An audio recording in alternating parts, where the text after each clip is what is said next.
Do you think he'll find out, Mom? He's got that same look my daddy used to have, right before. I'm scared, Mama. I'm scared I'll end up like you. You remember to get everything prepared the way I told you? Last year? Last year?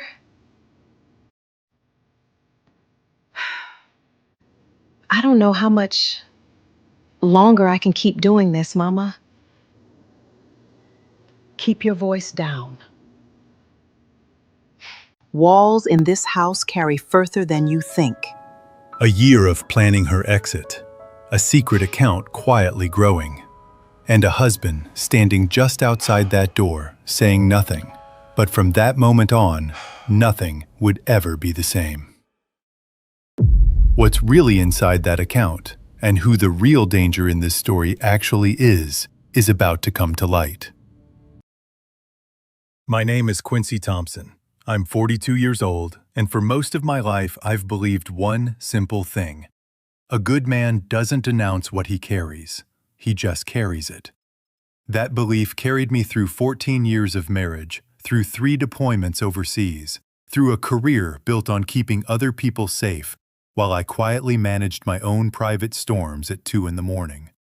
It's the belief that let me smile through Sunday dinners and never once mention the things that kept me awake at night.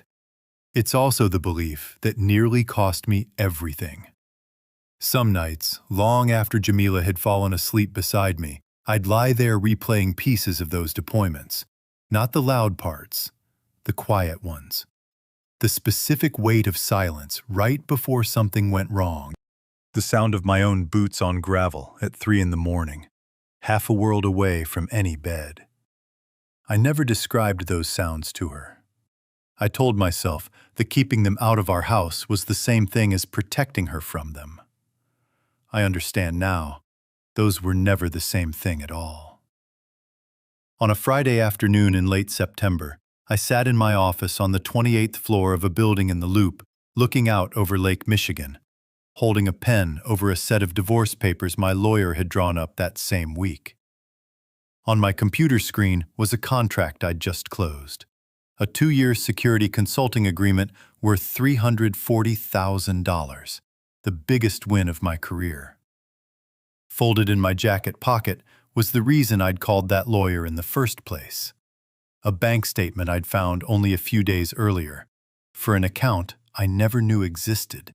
My wife's name was on it. So was a balance of $47,000. Sit with that for a second. A man who spent his whole career finding what other people were trying to hide, and I never saw this one coming. Not even a little. But here's the part that still keeps me up some nights. That account wasn't the strangest thing I found that week. It wasn't even the saddest thing. Before I tell you how a man who once cleared buildings for a living got blindsided in his own home, let me take you back to earlier that week. Because by the time I called that lawyer, my wife had already been planning her exit for a lot longer than I understood. I just didn't know it yet. It had been a Tuesday evening when it all started. Chicago does this thing in early fall where the light turns the color of weak tea and the wind off the lake starts reminding you winter isn't far behind.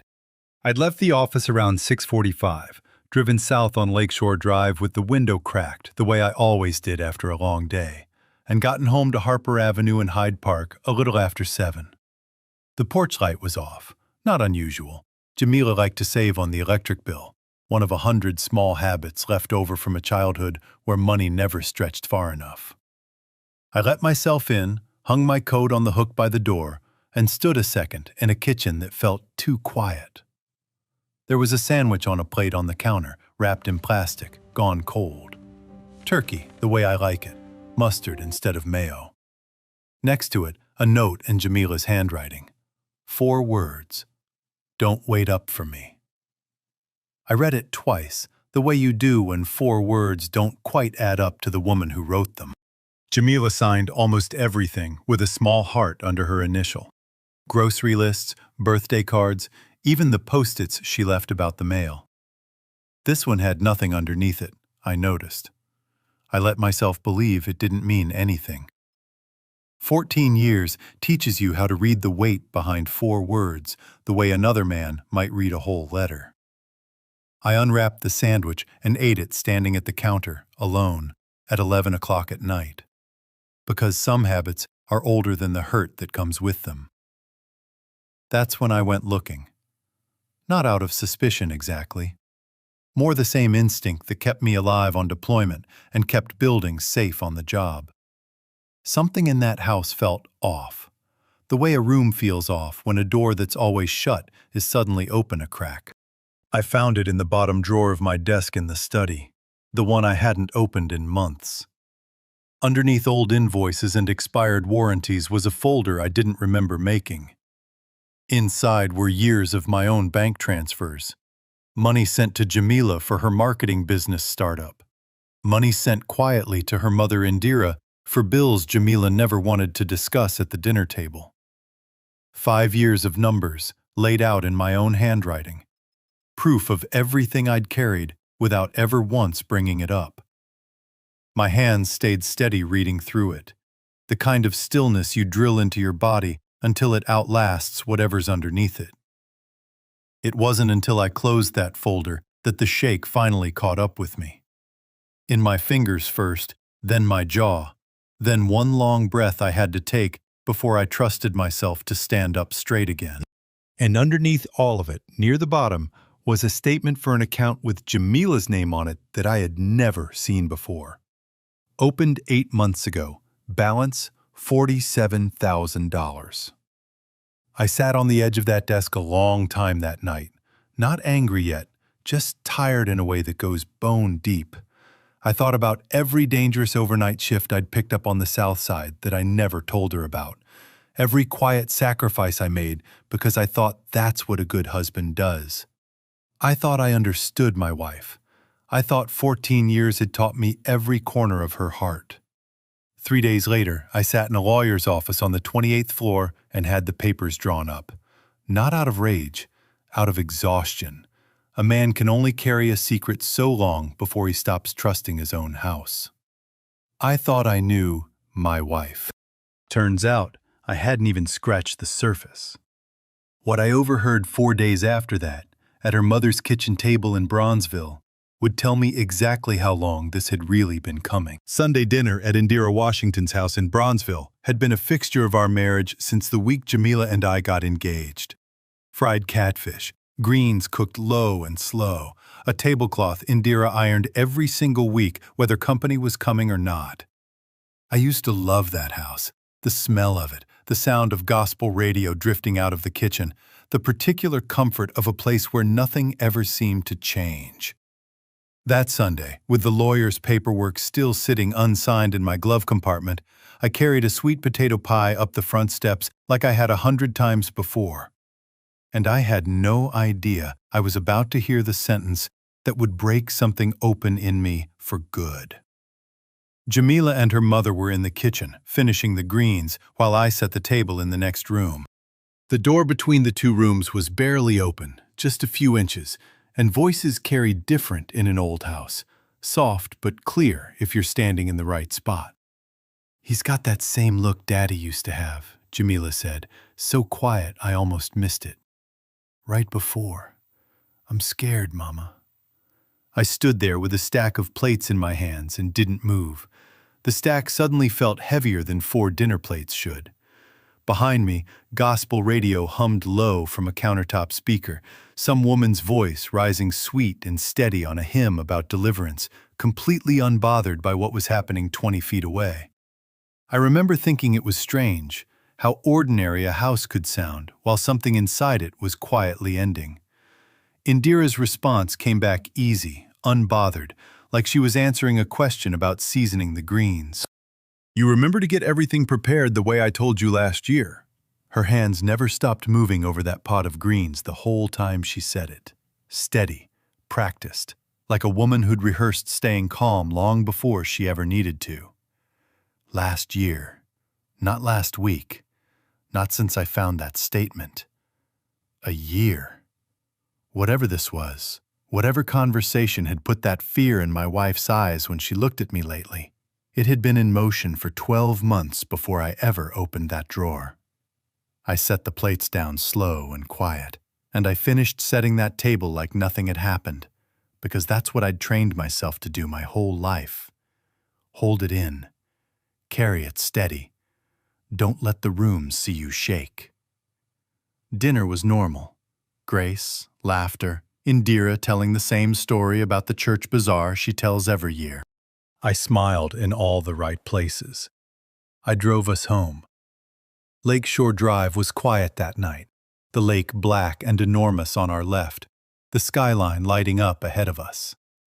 Jamila sat in the passenger seat scrolling her phone, and I gripped that steering wheel so tight my knuckles ached, saying nothing, because I didn't trust my voice not to give me away.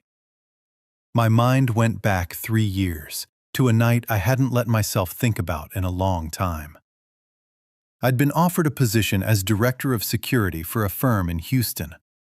Double my salary, the kind of job a man spends 20 years building toward. I'd come home so excited I could barely get the words out, and Jamila had looked at me across the kitchen table with something close to panic in her eyes. "My mother can't live without me being close, Quincy," she'd said. "You know that." And I'd turned it down. No argument, no resentment I let her see. I called the recruiter back the next morning and told him I'd changed my mind. I told myself, a real man doesn't hold his family's roots against them.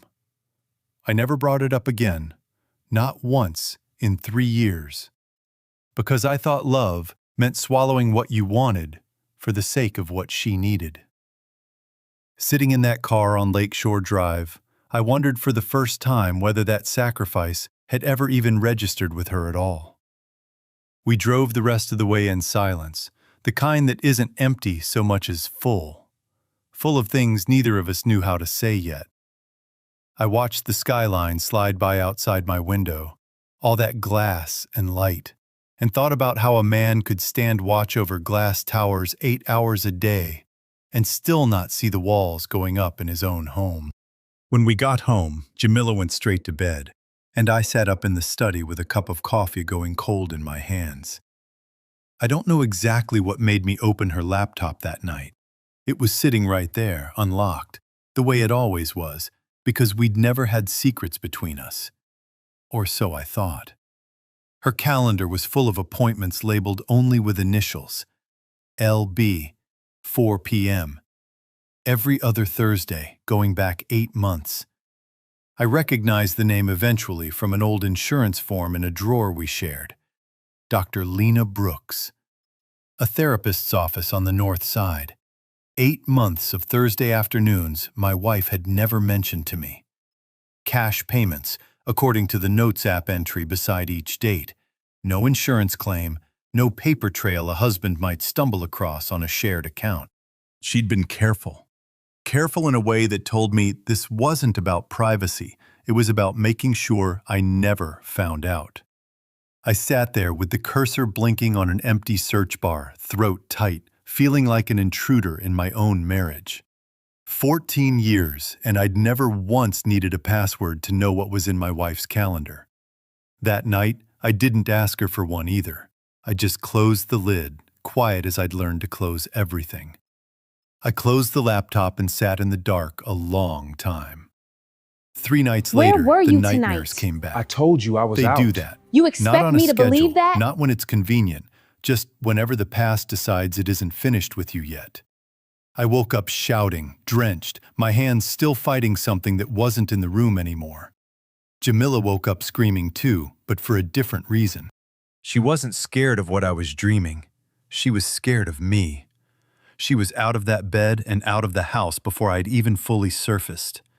I heard her car pull out of the driveway at 2:40 in the morning. She didn't come back for 3 days. When she finally did, she wouldn't quite meet my eyes, and she wouldn't tell me where she'd been, though I already knew.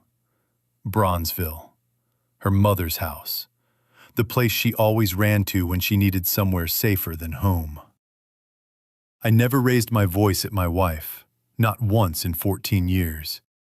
Whatever she saw in me during those nightmares wasn't me. It was a shadow from somewhere else, somewhere she'd never let me see clearly enough to understand. I didn't know how long my wife had really been preparing to leave.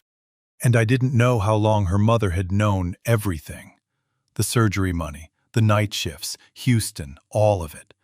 While sitting across from me at that dinner table every single Sunday, smiling, asking me to pass the greens. What happened 2 weeks later, in a hospital room at 3 in the morning, would answer both of those questions, and open up one I hadn't even thought to ask. Was Indira protecting her daughter, or quietly wrecking a marriage that never got a fair chance? Comment mother if you think a parent's fear justifies a year-long secret exit plan. Comment husband if you think hiding that from a faithful man is betrayal, plain and simple. I've spent my whole career making sure other people never had to feel what fear actually does to a body. So there was something almost funny, in a bitter kind of way, about waking up in a hospital bed at the University of Chicago Medical Center in Hyde Park with 3 cracked ribs and a headache like a jackhammer, finally on the receiving end of the thing I'd spent 20 years protecting people from. It happened on a Thursday. A former employee at one of my client sites in the South Loop, recently let go, forced his way past the front desk, agitated and unpredictable. I got the building locked down and every employee out through the service exit before Chicago PD arrived. In the chaos of getting people clear of the stairwell, I was shoved hard into a door frame and went down wrong. Nothing dramatic to look at, just enough to crack 3 ribs and put me flat on my back for the second time in my life. The first being somewhere I don't talk about, a long way from Illinois. I remember the ceiling tiles of that hospital room better than I remember most of that week. White, with a water stain shaped like the state of Michigan. I remember counting them because it kept my mind off the pain, and because it was easier than thinking about anything else. For a moment, my mind slipped backward, unbidden, to a different ceiling. Corrugated metal, harsh fluorescent light, the smell of antiseptic doing nothing against the smell of something worse underneath it. That memory surfaces sometimes on its own, uninvited, whenever my body remembers what stillness under pain actually costs. I let it pass the way I always did. I counted tiles instead. Jamila got there around 6 that evening. I heard her before I saw her. That particular sound of dress shoes moving too fast down a hospital hallway. And when she came through the door, her face just broke. She hadn't seen me like that in a long time, maybe ever, not really. I'd always been the one standing at the door with keys in hand, the one who checked the locks twice, the one who made her feel like nothing bad could get through as long as I was standing in front of it.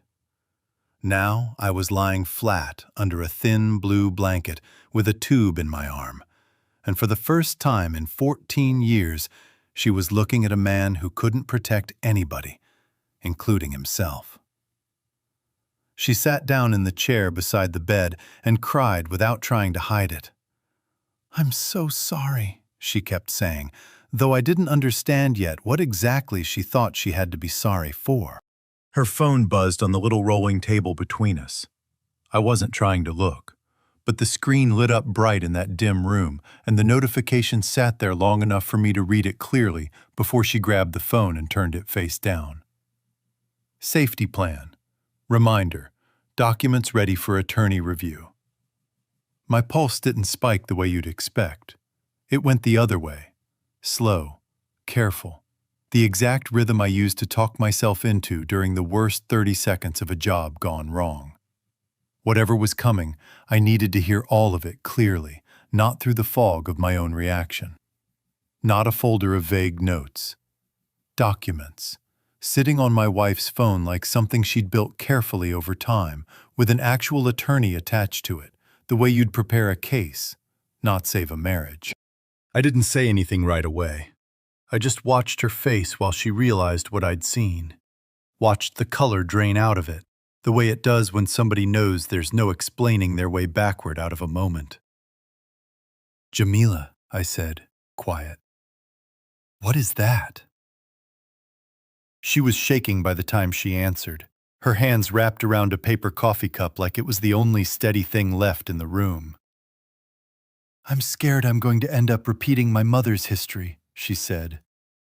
I've been scared of it for a long time, Quincy. I didn't know how to say it out loud. I lay there in that hospital bed and let that sentence settle over me. And underneath the hurt, something else started surfacing. A memory I hadn't let myself examine too closely in 2 years. Indira's heart surgery. Coronary bypass, done quietly at a hospital on the north side, paid for almost entirely out of a savings account I'd built up specifically for emergencies nobody else knew about. I told the billing office not to send a single piece of paperwork to the house. I told Jamila her mother's insurance had covered more than it actually had. I did it because I loved that woman like she was my own mother, complicated as things sometimes were between us. And because I never wanted Jamila carrying the weight of watching her mother's heart get cut open, while also worrying about how they'd pay for it. I never told a soul. Not Jamila, not Indira, beyond a card I'd slipped into her hospital bag that she probably never even connected to me. And now I was lying in a bed of my own, learning that while I'd been quietly carrying my wife's entire family without asking for a shred of recognition, she had been quietly building an exit. With a lawyer, with paperwork, month after month. Protecting herself, she said, from You a have to version take of better me care of that yourself. lived only in know. her fear, I'm trying. not in anything I had Promise ever me you actually will. done. I'm not your father, I said finally. My voice came out rougher than I meant it to. I have never once raised a hand to you. Not once. I know that, she said, and she meant it. I could see that she meant it. But knowing it in my head and believing it in my body have never been the same thing for me. Not since I was 7 years old. Her fear had never really been about me. It was about a 7-year-old girl who learned that love could turn dangerous without warning, and who grew into a woman whose body still trusted old alarm bells over 14 years of quiet, unbroken evidence to the contrary. That secret folder wasn't cruelty. It was control. The only kind of safety she'd ever been taught actually worked. More than anything, she wanted to never again be caught off guard by a man she loved, even if the man in question had never once given her cause. That was the first time in 14 years my wife had said anything close to the truth about her childhood out loud, and it landed heavier than any accusation could have.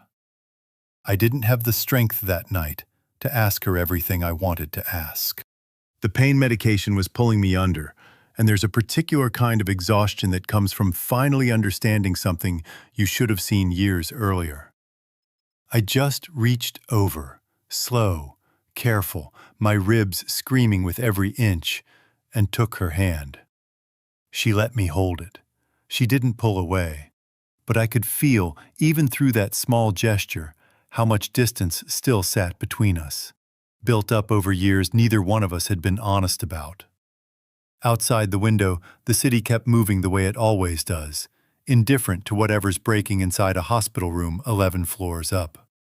I watched a single boat cut a slow line across the lake and thought, absurdly, that even boats know better than to stop moving once they've started. I didn't feel that certain about anything. I thought I was the only person in that marriage hiding something. Lying there under fluorescent lights, with a phone notification about attorney paperwork burned into my mind, I understood that I had been wrong about that, too. What her own mother said to me the very next morning, sitting in that same chair while Jamila stepped out for water, would turn out to be the truth neither one of us had been brave enough to speak in 30 years. Morning in a hospital room feels nothing like night. The machines are the same, the walls are the same, but the light comes in different, flatter, more honest somehow. And whatever unraveled in the dark the night before has a way of looking a little more real by daylight. That's the kind of morning it was when Indira Washington walked through my door at 9 sharp, dressed like she was heading to a church board meeting, a foil-covered plate of biscuits balanced in one hand like an offering. Jamila stepped out to get coffee and water down the hall, and for the first time in 14 years, my mother-in-law and I were alone in a room together with nowhere else for either of us to look. She set the plate down. She didn't sit right away. She stood at the foot of that hospital bed for a long moment, arms crossed, studying me the way you'd study a photograph you hadn't looked at in years. "I owe you the truth," she said finally, "whether either one of us wants to hear it right now or not." She smoothed her skirt with both hands, twice, an old habit I recognized because Jamila did the exact same thing whenever she was working herself up to something hard. I'd never once put those two gestures side by side until that morning, sitting there watching 30 years of inherited nervousness play out in front of me. I didn't say anything.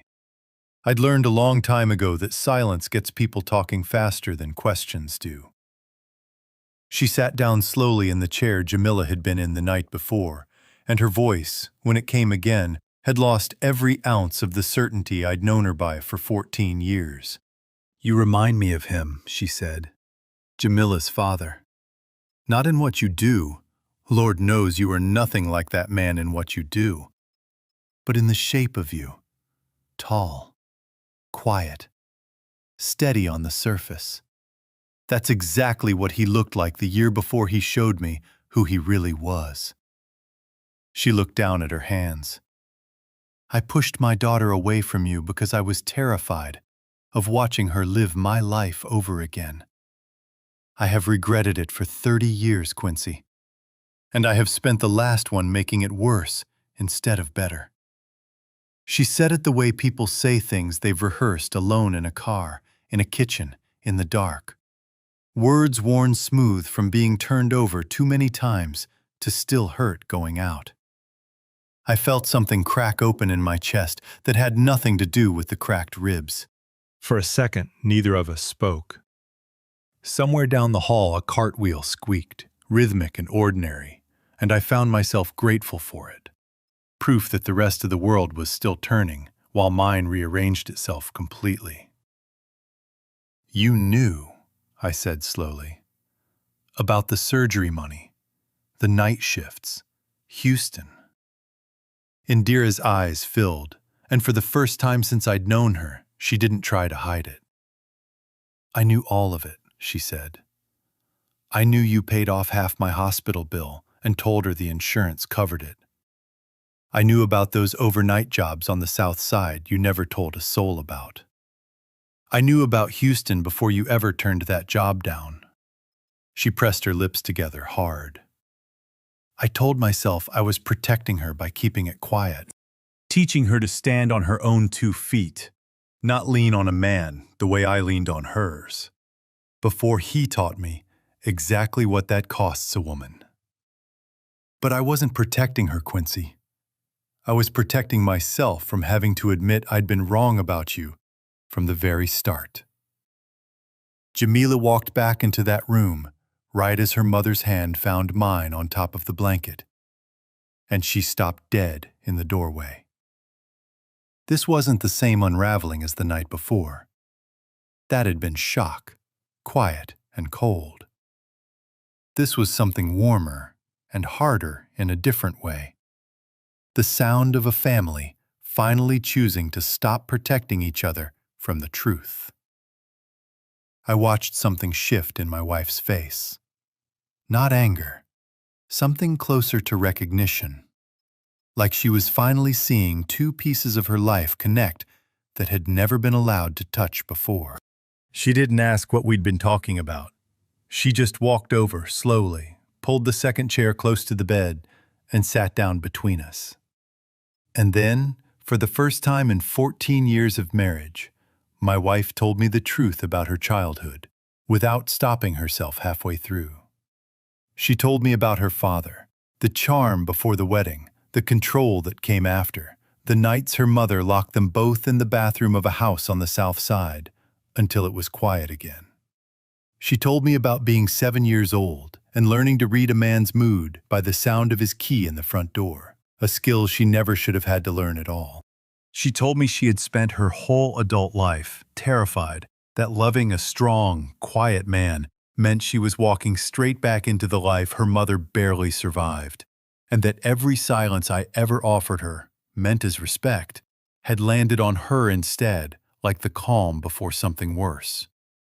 I built that safety plan because I was scared of a man who has never once given me a real reason to be scared of him, she said, her voice breaking. And I let that fear cost you every ounce of credit you deserved for everything you were quietly doing for this family.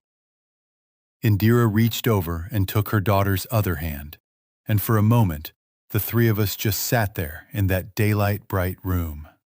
Three people who loved each other fiercely and had spent years protecting one another from truths that needed saying out loud a long time ago. "I am sorry," Indira said again, this time looking straight at me. Not the kind of sorry people say to end a conversation. The kind I should have said a very long time ago. I didn't have a neat response to that. I'm not sure one exists. I just squeezed both their hands, one on each side of me, and let the quiet do what 30 years of silence never could. We cried, all three of us, in a hospital room in Hyde Park, with cold biscuits going stale on the rolling table and the machines beside my bed beeping their steady rhythm through it all. It wasn't the kind of crying that fixes everything. It was the kind that finally starts clearing space for something to be fixed. I walked into that hospital 2 days earlier, believing I had already lost the most important thing in my life. Sitting there with my wife on one side of me and her mother on the other, both of them finally telling the truth after decades of silence, I understood something different. I hadn't lost my family. I had simply never been allowed to see them clearly, and they had never once been allowed to see me. What Jamila found in a small metal box under our bed 3 days after I came home would show us both exactly how far my silence had actually gone, and how close I'd come to losing everything without ever raising my voice once. They released me from the hospital on a Sunday, 3 days after that conversation with Indira, with orders to rest and not much else. Jamila drove me home to Harper Avenue, slow and careful, the way you'd drive somebody made of glass, and neither of us said very much on the way. Hyde Park rolled by outside the window, slow and gray. Kids walking home from Sunday service in their good clothes. An old man sweeping his porch like it was any other day. I remember thinking how strange it was that the whole world kept right on with its ordinary Sunday, while mine hung somewhere between ending and beginning, and nobody outside that car had any idea. When we got inside, I saw the suitcase before she could put it away. It was sitting at the back of our closet, half-zipped, clothes folded inside it with a kind of precision that told me it hadn't been packed in a hurry. It had been packed with time to think about it. Weeks, maybe longer. Jamila caught me looking and didn't try to explain it away. "I've walked past that closet 3 times a day since you got home," she said quietly. "I know I should unpack it. I think some part of me isn't ready to touch it yet. Because touching it means admitting how close I came to actually using it." Something in me wanted to ask how long it had been sitting there, half-zipped, waiting. I didn't. Some questions I was starting to understand don't need an answer as much as they need to finally stop being avoided. I didn't say anything about the suitcase. Instead, I walked to our bedroom, got down slow because of the ribs, and pulled a small metal box out from under the bed frame. I'd kept it there for years, a fireproof box the size of a shoebox, the kind of thing a careful man keeps without ever expecting anyone else to look inside it. I set it on the bed between us and opened it. I can't believe Inside this. were my own What does it records, say? the same changes folder of everything. transfers I'd found the week everything started unraveling. Years of quiet support laid out in black and white. But near the bottom, in an envelope I hadn't opened in 3 years, was something I'd nearly forgotten about entirely. A card from Indira. Handwritten, dated 3 years back, not long after her heart surgery. Jamila picked it up before I could stop her, and I watched her read it, her hands going still halfway through. Thank you for everything you did for me. I mean that more than I know how to say. Please don't let Jamila find out it was you. She needs to learn to stand on her own, not lean on a man the way I leaned on hers. Jamila set the card down on the bed and sat there a long moment, not crying yet, just very quiet. You paid for her surgery, she said, and you let her ask you to hide it from me. For 3 years. I didn't do it so anybody would owe me anything, I said. I did it because I loved her, complicated as things have been, and because I loved you enough not to make you carry the guilt of not being able to help her yourself. She looked up at me, and something in her face finally broke all the way open. Not the panic I'd seen in that hospital room, something closer to grief for time already lost. I need to tell you something, she said. That attorney notification you saw on my phone? It wasn't the start of anything. The papers had already been drawn up for almost 2 weeks before you got hurt. I had every intention of filing. Her voice caught. But I stood in that hospital doorway and saw you lying there, injured because you'd been protecting people the way you always protect everybody, and I couldn't make myself go through with it. I don't fully understand why, not yet. I just know I couldn't. We sat facing each other on the edge of that bed for a long time after that, the metal box open between us, that old card from her mother still sitting on the comforter like evidence in a case neither one of us wanted to win. Neither of us reached for an argument. There wasn't one left to have, not really. Just two people, finally looking at each other, without the armor either of us had been wearing for years. I don't know if we can start over from here, I said eventually. I don't know what that even looks like at this point. Neither do I, Jamila said. But I know I don't want to keep hiding things from you. Not the therapy, not the fear, not any of it. Same, I said. I've spent 14 years thinking silence was a gift I was giving you. I'm starting to understand it might have been the loneliest thing I ever did. To both of us. We sat there a while longer, not talking. Just two people finally breathing the same air without bracing against it. It was such a small thing, breathing easy in the same room as someone. I hadn't realized how long it had been since I'd done it. She reached over and closed the lid of that metal box, slow and deliberate, the way you close something you've decided not to need anymore. Then she reached for my hand instead, and I let her take it. Outside, the streetlights along Harper Avenue were just starting to come on. That particular blue hour settling over Hyde Park, the way it does every evening, whether anybody's paying attention or not. Somewhere down the block, a dog barked twice and went quiet.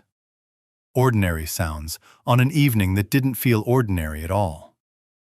I didn't know that night whether our marriage would survive what we'd both just laid out on that bed. I didn't know if trust, once you've had to go looking for it in a bank statement and a fireproof box, ever really comes all the way back. But for the first time in longer than I could remember, neither one of us was hiding anything. And that, it turned out, was its own kind of beginning. What Jamila confessed 3 weeks later, sitting across from a therapist neither of us had planned on needing together, would turn out to be the truth that had been driving everything from the very start. Dr. Lena Brooks kept an office on the north side with soft lamplight and a couch too comfortable to encourage anybody to rush through a hard conversation. Jamila had been coming here alone for 8 months. 3 weeks after I came home from the hospital, we started coming together. It was in our 4th joint session that the last piece of the truth finally surfaced. Jamila had been quiet most of the hour, twisting a tissue in her hands the way she does when she's working up to something she doesn't want to say. Dr. Brooks let the silence sit, the way good therapists do, until Jamila finally spoke. "There's something I haven't told either of you," she said, looking at me, then briefly toward the window. "Part of that emergency account, the $47,000. Some of it was mine, saved slowly over years, but a large part of it came from my mother. She'd already put a deposit down on an apartment in Memphis, 2 bedrooms near my aunt." I sat with that a moment. "Okay," I said carefully. "When?" "Months ago," Jamila said, "before any of this came out, before the hospital." Her hands were shaking now. "And here's the part I didn't understand until last week. She never canceled it. Not after everything she said to you in that room. I asked her about it 3 days ago, and she admitted she'd been putting it off, telling herself she'd get to it. 30 years of being ready to run doesn't undo itself in one hard conversation, Quincy. That's not an excuse. It's just what she told me, and I believe her." The room went very still. I could hear the radiator ticking against the wall, and somewhere outside, faint traffic on the avenue below. Ordinary sounds doing their best to hold up an extraordinary silence. I didn't feel anger, not yet. I felt the strange, hollow calm that comes right before you decide what kind of man you're going to be about something. Indira's deepest fear was never really about me failing Jamila. It was about being powerless again, the way she'd been powerless the year her own husband walked out and left her with nothing but a mortgage and a small daughter to raise alone. Keeping that apartment deposit alive wasn't malice. It was an old survival reflex, the hand that keeps a spare set of keys hidden even after the locks have already been changed. She wanted, above everything, to make sure her daughter never had to ask permission to leave a man the way she once had to beg to stay. And the conflict tearing at her was simple and brutal. Loving me honestly meant admitting the escape hatch she'd built her whole identity around was no longer necessary. And letting go of it felt, to her, like giving up the one thing that had ever kept her safe. 14 years. Every night shift on the South Side I never mentioned. Every dollar I quietly sent so her mother's light stayed on and her heart kept beating. The job in Houston I turned down without a single complaint. All of it had been standing on ground that included, somewhere underneath, an apartment deposit her mother hadn't found the courage to let go of. Even after crying in my hospital room and meaning every word of it. I didn't say anything for a while. Dr. Brooks didn't rush me.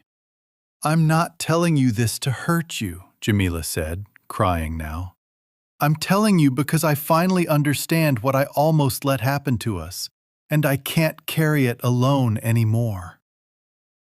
Here's what I want you to understand about that moment, because it's the part of this story that took me the longest to make peace with. My first instinct, the old instinct, the one that had kept me quiet for 14 years, was to swallow it, forgive it privately, and never bring it up again. But I had learned something in that hospital bed that I wasn't willing to unlearn. Silence hadn't protected my marriage. It had nearly cost me all of it. So instead, that Sunday, Jamila and I drove to Bronzeville together. And for the first time in 14 years, we sat across from Indira Washington as a united front, instead of 2 people she could manage separately. We didn't yell. We didn't need to. Jamila laid it out plainly. The apartment, the timeline, the years of secrets kept in the name of protection, and asked her mother one question. "Why haven't you let it go yet?" Indira didn't have an excuse ready. For the first time in 30 years, she didn't reach for one. "Because saying sorry in a hospital room was the easy part," she said quietly. Actually letting go of 30 years of being ready to run meant admitting the fear was never really about you, Quincy. It was mine. I kept that apartment as insurance against my own healing. And that's a We need to hard talk thing for a about woman this. my I age know. to say out It's loud. been hard. She We'll get canceled the through it. lease that week. She started her own sessions with a counselor near her home in Bronzeville, and slowly, Sunday by Sunday, dinner at her house started feeling less like a performance and more like what it was always supposed to be. My wife and I still see Dr. Brooks every other week. Some sessions are hard. Most of them end with us a little more honest than we walked in. Her marketing business, the one my old night shifts on the south side had quietly helped get off the ground all those years back, finally turned its first real profit this spring, and she told me about it herself, out loud, at our own kitchen table, instead of keeping it to herself the way we both used to keep everything. She showed me the numbers at our kitchen table on a Tuesday night, spreadsheet glowing on her laptop screen, and I watched her light up over something she'd built herself, something nobody had to quietly hand her. That was worth more to me than the profit margin ever could be. I still carry things. That's who I am, and I don't think that changes at 42. But I've learned the difference between carrying weight out of love and carrying it because I'm too afraid to ask for help. That difference has made all the difference. Some Sundays now, when I drive us to Bronzeville, Indira meets us at the door before we even knock, tablecloth already on the table, gospel radio already playing. The same house, the same smells, but nothing in it feels like a performance anymore. It just feels like home, finally, for all three of us. This story reminds us that the sacrifices we make in silence can end up starving the very marriage we're trying to save. Because a gift nobody knows about isn't remembered, it's just quietly absorbed and forgotten. If there's a debt of love sitting unspoken in your own house tonight, a night shift, a signed check, a job you turned down without saying why, don't wait for somebody to find it by accident in a drawer the way I did. Tonight, before the dishes are cleared, sit down across the kitchen table from the person you love most and tell them one true thing you did for them that they never knew about. If you widowed now and there's no one left to sit across that table, write it down anyway, in the margins of the address book by the phone, the one still full of her handwriting, so the people who love you find the true shape of your marriage instead of guessing at it after you're gone. And if you're a mother or grandmother carrying an old fear the way Indira carried hers for 30 years, don't wait for a hospital room to finally say it out loud. This Sunday, before you iron that same tablecloth you've ironed every week for years, call your daughter and tell her the real reason behind your worry, not the polished version. Truth spoken over an ordinary Tuesday supper does more healing than truth confessed only after somebody nearly loses everything. Written by a human with AI as companion, it hopes to leave you with a warm feeling that even when wrongly treated or looked down upon, there are still people and good things quietly standing on your side. Production team, story and screenplay by Quinn Fung. Character development and visual conceptualization by Chris Nguyen. Video scripting and scene adaptation by David Nguyen. A passionate team dedicated to bringing this story to life.